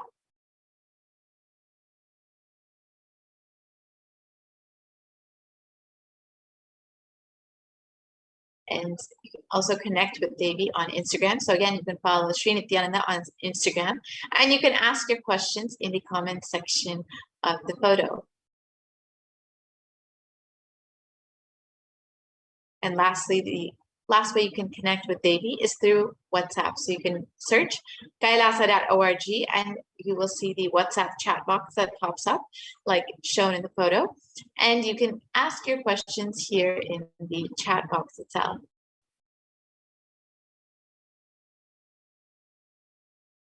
So let us now listen to Devi Parashakti blessing people. காளியின் ஆட்டத்தை ஆனந்தத்தை ஆனந்தத்தொடு ஆடிய ஆட்டத்தை கண்டோர் உயிருக்குளெல்லாம் இறங்கி குண்டலினி உயிர்ப்பிக்கச் செய்து மாய மனத்தின் இருளை அகற்றி மாயம் அழித்து மங்களம் தந்து குரு பக்தியும் சிவ பக்தியும் பரமசிவ பக்தியும் பரமசிவ சக்தியும் அளிக்கின்றேன். மனமாயை விடுத்து குரு பதத்தை பற்றுங்கள். நித்யானந்தமாய் நிஜாவதாரமாய் வந்துதித்த என்னை பற்றி வாழ்வில் எல்லா நலமும் பெற்றிடுங்கள். ஓம் ஓம் ஓம். யாதுமாகி நின்றாய் காளி, ஓம் காளி, ஓம் சக்தி.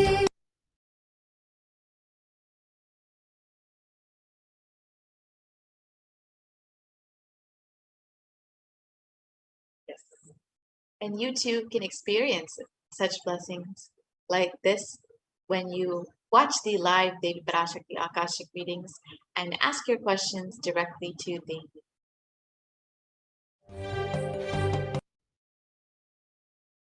Next method is by worshipping Devi by doing the fire walking wherever she resides. So the Supreme Pontiff of Hinduism has revealed that fire walking is an alchemy process.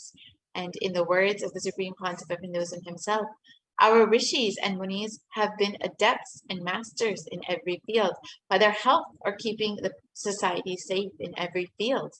So all the vratams, the pujas, the spiritual techniques, the religious rituals, anything they designed is highly scientific and directly useful to life. Coronavirus will not affect you at all because that fire walking time, that small blisters you get just shoots up your whole immunity. That power to protect yourself from any virus or any problem. It's actually a powerful technique. It's a very powerful technique followed in those days, especially during this season.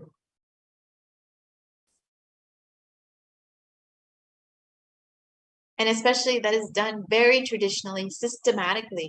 If you had even small blisters, even if you did not have any blisters, you are protected already from corona problem. You will not be affected at all. Corona will not work on you. It will not affect you. And don't worry, it is a traditional way of making you immune. Actually, it's a traditional vaccination process.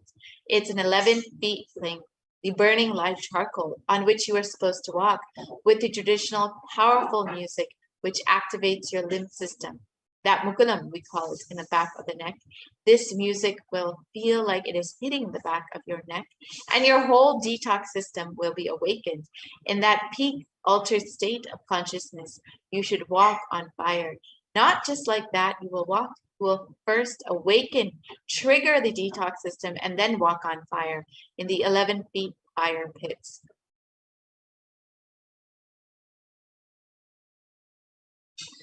And if you do for one fire walking, you are absolutely protected from corona. Pray to Mahamariam and do the fire walking. That is it. It's like a traditional, powerful vaccination. Pray to Parashakti Mahamari and do the Bache Patni Ratham. Do this traditional fire walking and you are absolutely protected from coronavirus. No need to panic. Traditional vaccination, traditional, natural, organic, no bad side effect vaccination is the Hindu fire walking. So let us understand the science behind fire walking as revealed by the Supreme Pontiff of Hinduism himself.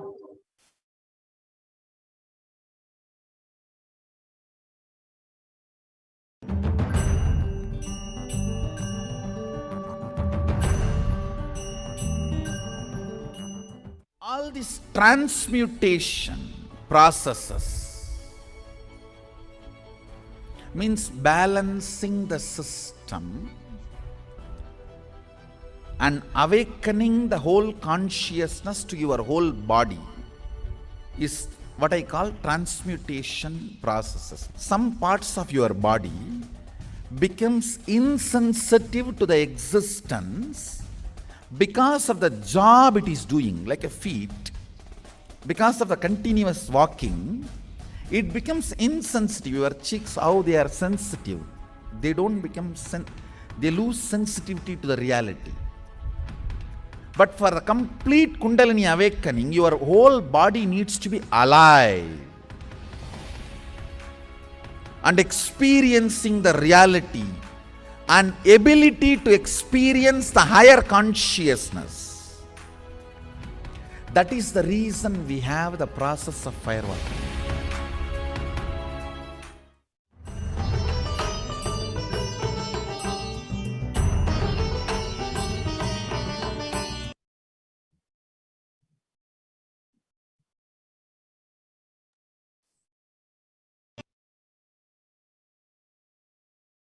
Yes. And now let us watch the Supreme Pontiff of Hinduism himself doing the fire walking ritual in Tiruvannamalai, the very birthplace of the Avatar.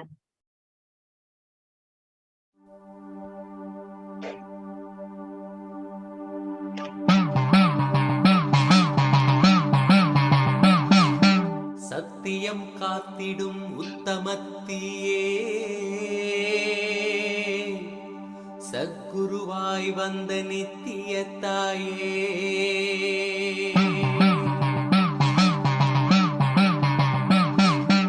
வேதங்கள் வணங்கிடும் ஆதியும் நீயே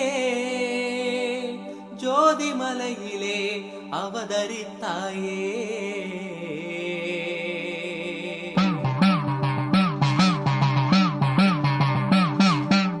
அவனியை பேணும் ஞானமும் நீயே அக்னி வடிவிலே அருள் புரிந்தாயே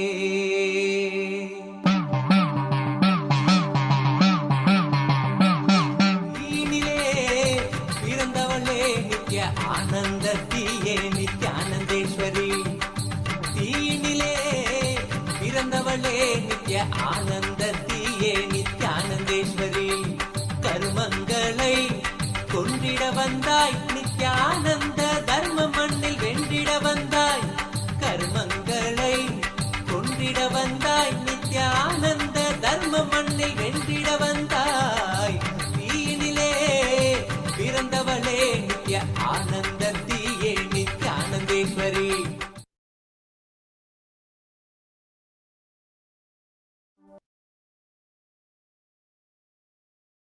And now let us understand what science has understood about firewalking. What a study conducted by the U.S. National Study of Medicine, National Institutes of Health, regarding the various effects and benefits of firewalking, found that firewalking increases the levels of happiness and lowers the fatigue levels in those who participated in firewalking compared to those who did not.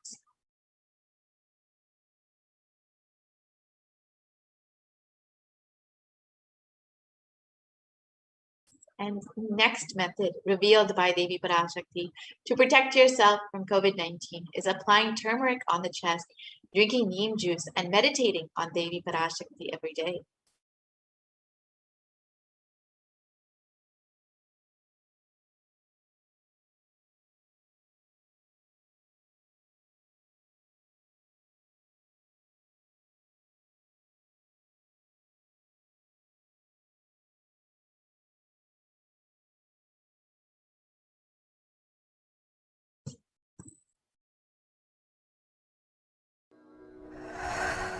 So let us now understand the benefits of neem juice as revealed by the Supreme Pontiff of Hinduism.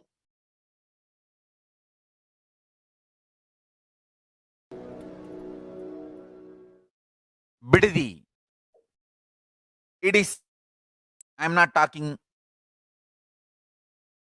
from air, I'm talking from ground. In Bididi, before we came to that land, 30 borewells were dug, no water. Now, from the day we came till now, we have water for 10,000 people to live comfortably in that very land. It's only pouring, pouring.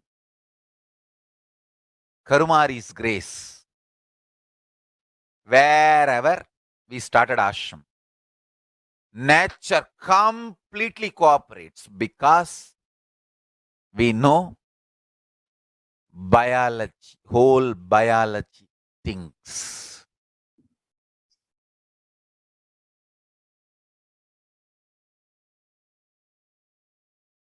If you are having bitter relationships in your life, just start drinking bitter neem juice every morning.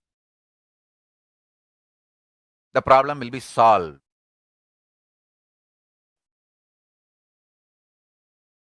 Understand, if you are irritated, even if you don't react, even if you don't talk to people, you release that kind of vibes.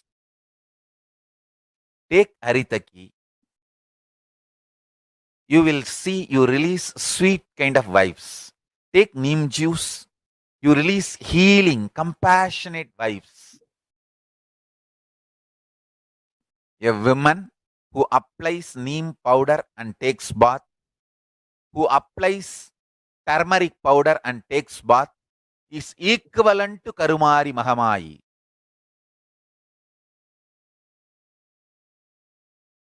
That neem paste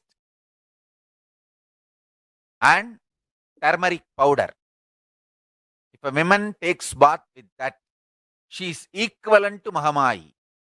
She is embodiment of Karumari, because she will be manifesting that same vibes of Karumari. I sincerely recommend people start doing all these activities, like applying neem paste and taking bath, applying haritaki powder and taking bath, applying turmeric powder and taking bath, applying basma and taking bath, especially for men, basma, for women, neem paste and turmeric paste. All four can be used by both all genders. That is different. If you want specific, I'll recommend the neem and turmeric for female body, haritaki and basma for male body. Understand your whole biology things. Working on whole biology changes the whole life. So, now with this understanding the whole biology things, think Mahavagya. This is Ajapa Ajapa. Think Mahavagya. With the understanding your whole biology thinks. Om Nithyananda Paramashivoham. Things to all of you. Start manifesting powers now.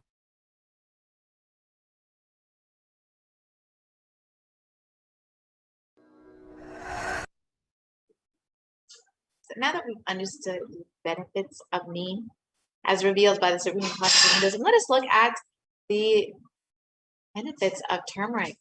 And science has studied turmeric, and it's of course very traditionally known in Ayurveda and Hindu medicinal systems for its anti-inflammatory effects. But research done by modern science has also shown that curcumin or turmeric has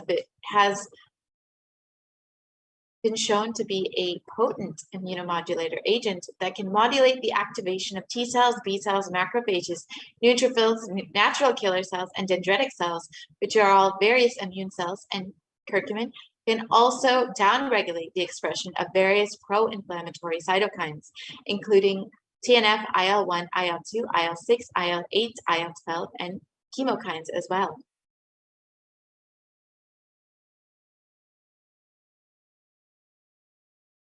And this research essentially shows that turmeric can modulate the activation of various B cells as well as enhance the body's antibody response.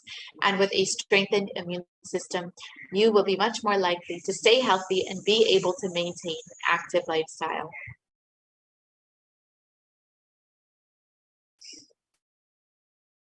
And neem can also help in fighting against coronavirus, according to India.com. And this is a very important component of Ayurveda, as many of us know.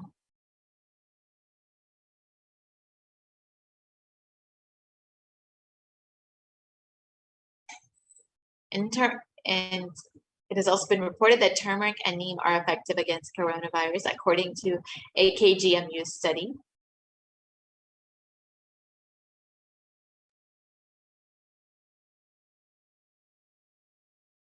And let us now look at the fifth method to protect ourselves from COVID-19.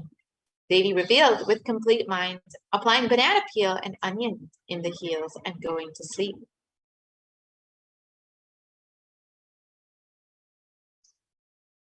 And this is a very simple process. You can go ahead and put onion and banana peel on the heel before you go to sleep and put a sock over it so you can keep it in place and you can go to sleep, and this will completely detoxify your whole body. And of course, protect you from COVID-19 as revealed by Devi Parashakti. Let us now look at some of the benefits of onion.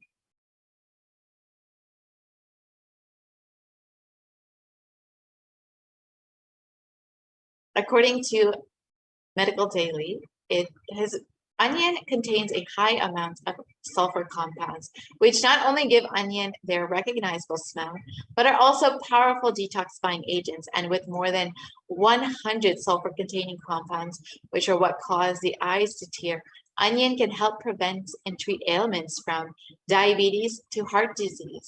And this is why it's also very well known in Ayurveda for its medicinal uses, and it is a primary use in Hinduism for its medicinal purposes.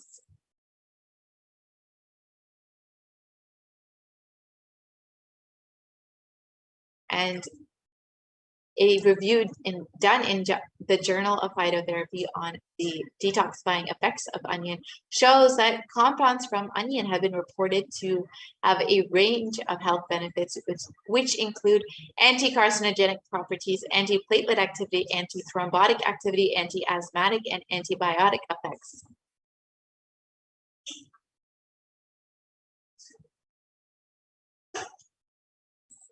And let us now look at the next method revealed by Devi Parashakti, which is being in the unclutched state and filling with eternal bliss.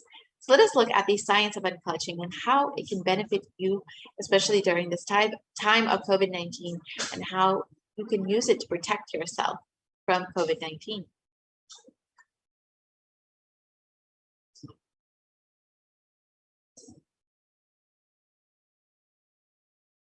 Let us look at the science of unclutching as revealed by the Supreme Pontiff of Kailasa.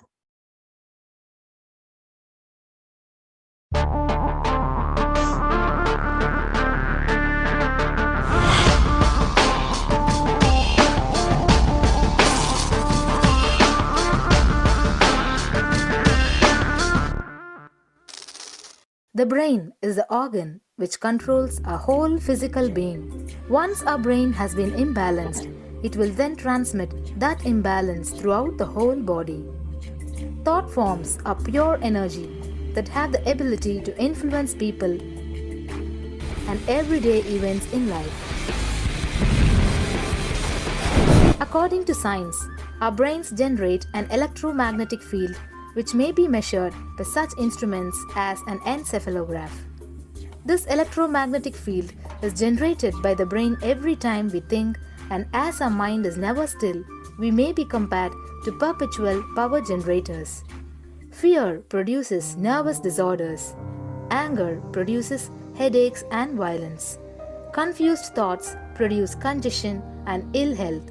Depression causes cancer, tumors, mental diseases, and lowering of the immune system, causing death through own willpower. Intricate energy patterns which can be detected by sensitive equipment and seen by clairvoyant individuals. These energy patterns are known as thought forms. Surprisingly, thought forms are shaped by the thoughts themselves. Each of us creates hundreds of thought forms every hour and release them into the environment. Although we cannot see them, the thought forms have as real an existence as any other form of energy.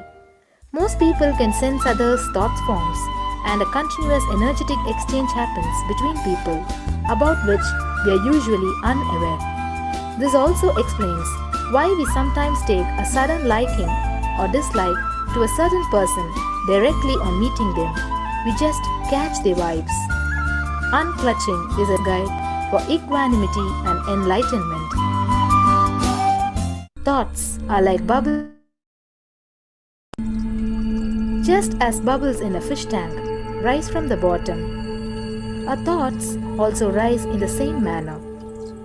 When one bubble comes and reaches the surface of the water, the next bubble starts and the third bubble starts. Because the bubbles are rising at high speed, they look like a continuous stream. But our mind is not a continuous stream. There is always a gap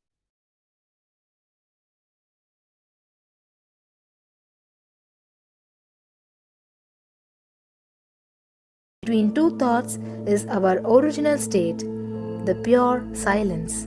It is a state of pure consciousness, the state of God. Since the gap or the neutral space is too small, we think all thoughts are connected and form a shaft.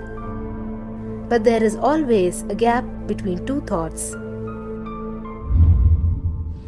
In the forest of northern India, the hunters trap the birds using a trap. They tie a rope between two trees. The rope is the shaft that we create by connecting two thoughts. In the middle of the rope, they secure a wooden stick.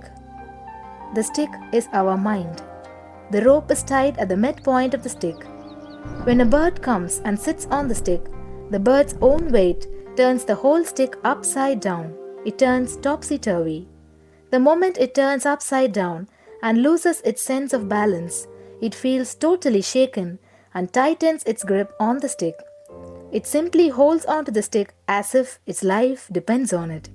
Similarly, we connect thoughts and form a shaft out of it and live in the fear that if we drop our mind, we might be lost. We might lose our identity. Because it is hanging upside down, it thinks, if I unclutch from this stick, I will fall and die. Is similar to the fear that if we start trusting that we are unconnected, unclutched, independent and illogical thoughts, we might be lost. If the bird lets go and relaxes, it may flutter to balance for a moment or two. When it leaves the stick, maybe for a few seconds, it will fall, but then it will adjust itself and start flying. In the same way, we hold on to whatever we think is our identity and security, our education, our mind, our life, our relationships, or our bank balance. Ultimately comes to remove the stick that is our identity. Just like the bird, we don't realize that if we drop our mind, at that moment we can become a Paramahamsa. That very moment we can be liberated.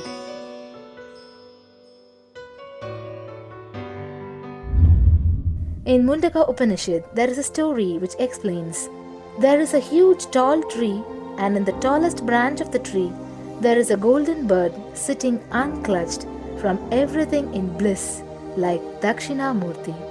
In the lower level branch, there is a small bird which jumps from here and there to various branches eating fruits. When it eats a bitter fruit, it feels bad.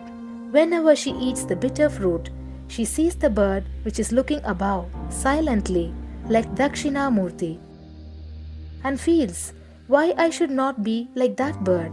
But unfortunately, when the same bird, when it eats tasty fruit, it forgets the bird sitting above it. In the same way, she keeps battling between branches, eating bitter and tasty fruits again and again.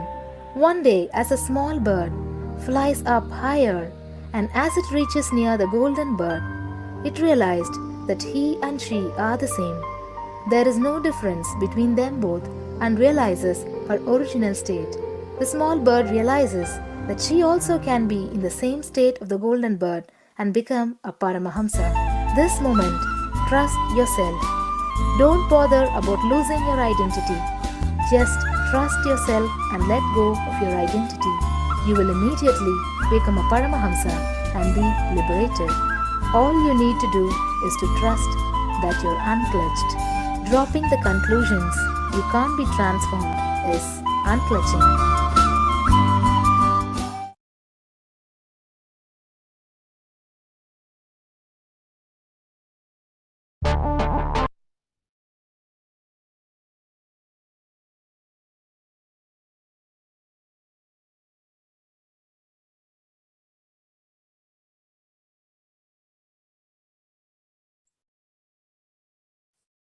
Now that we've understood the science of unclutching, you can take a few minutes whenever you find time in your day to actually experience the science. You can sit with your head, neck, and spine in a straight line, have your eyes closed, and intensely chant the Mahavakya. Do not engage with any thoughts or emotions. Purely let the space of unclutching manifest in you and chant the Mahavakya. Om Nithyananda Paramashivoham. And you can also play the Mahavakya directly on YouTube and just experience the state of unclutching. You will see the benefits in your own life. And when you do this, you can also take a few minutes and log your minutes for peace at kailasa.tv/minutes, the number 4 piece, which we will be projecting shortly. And you can ensure that you are logging every minute that you are experiencing this state, because it will not just benefit you, it will benefit the whole of humanity.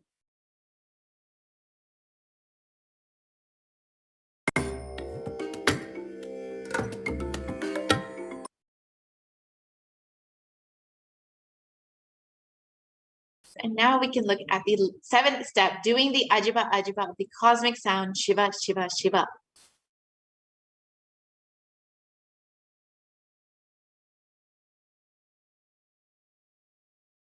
So a study conducted by the U.S. National Library of Medicine on the benefits of chanting clearly establishes how doing the Ajiba Ajiba, the chanting, has a direct and positive benefit for the physical health and mental well-being. And the study correlates the chanting of the Ajiba Ajiba to the vagus nerve stimulation used as a treatment for depression and epilepsy. So this has already been used in modern medicine for chanting has already been used in modern medicine for mental health, to treat mental health illnesses like depression, and even to treat problems like epilepsy. But Devi Parashakti has revealed that it can directly protect you from COVID-19 itself.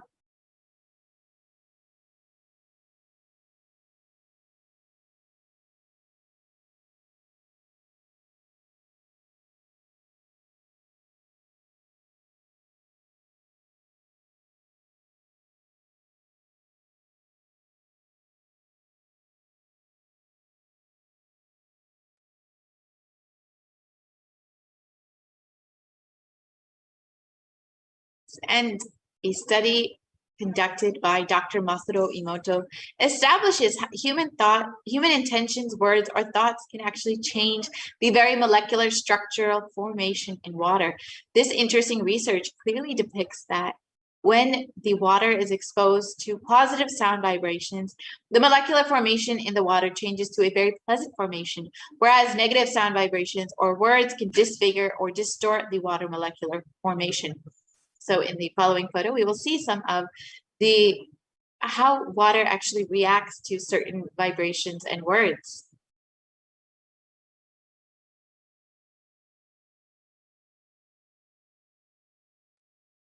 So words like compassion, thank you, wisdom, when exposed to water, create these beautiful snowflake-like structures in the molecular formation. However, when exposed to heavy metal music or words like I will kill you, you fool, you can see how the water becomes disintegrated, distorted, and disfigured, the molecular structure of water.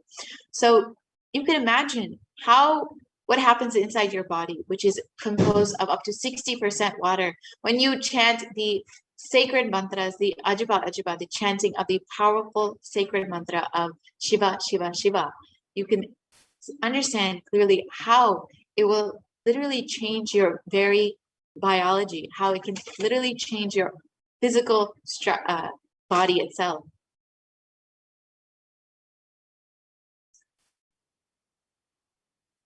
And so whenever you are experiencing the state of unclutching, or whenever you are doing the Ajiba Ajiba of Shiva Shiva Shiva, you can go ahead and log your minutes for peace at kailasa.tv/minutes, the number 4 and peace. And the Supreme Concept of Hinduism has revealed that if 10,000 people can do just for 3 months, we can give such a powerful superconscious breakthrough to the whole of humanity, because all of us are interconnected. We are not all islands. These are fundamental truths. When you start unclutching, Kailasa starts experiencing the joy. the bliss of you unclutching, and nothing goes to waste in this cosmos. So not only will you experience this bliss, not only will you experience Kailasa itself, you will also be protected from the ongoing pandemic, from COVID-19, and completely maintaining your health and safety during this time.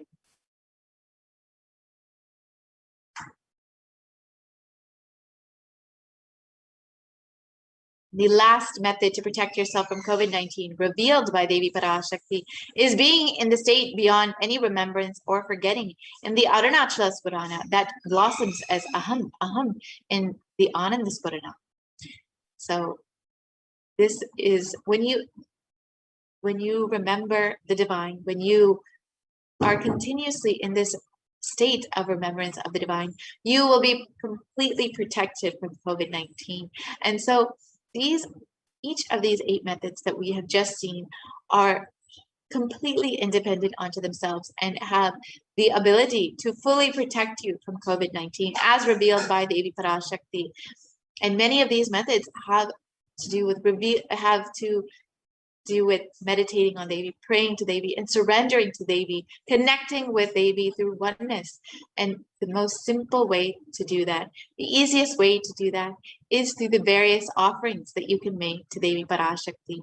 So in this next segment, we will be going through some of the various offerings that you can make to Devi, and you can go ahead and stay tuned for this next segment. We will be right back after a very short break, and we will be entering into the offering segment.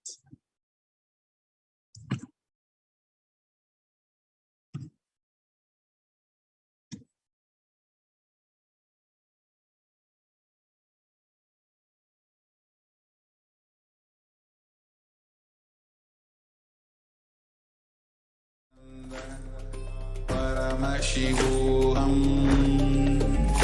Om Nithyananda Paramashivoham. Om Nithyananda Paramashivoham. Om Nithyananda Paramashivoham. Nithyananda Paramashivoham. Om Nithyananda Paramashivoham. Om Nithyananda Paramashivoham. Om Nithyananda Paramashivoham. Om Nithyananda Paramashivoham. Om Nithyananda Paramashivoham. Om Nithyananda Paramashivoham.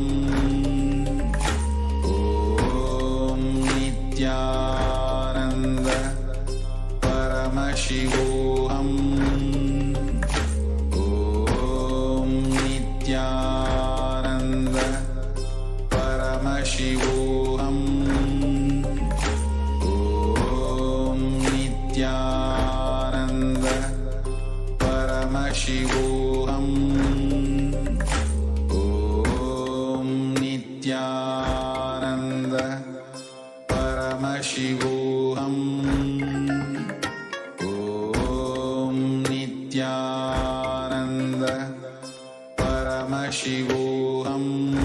Paramashivoham.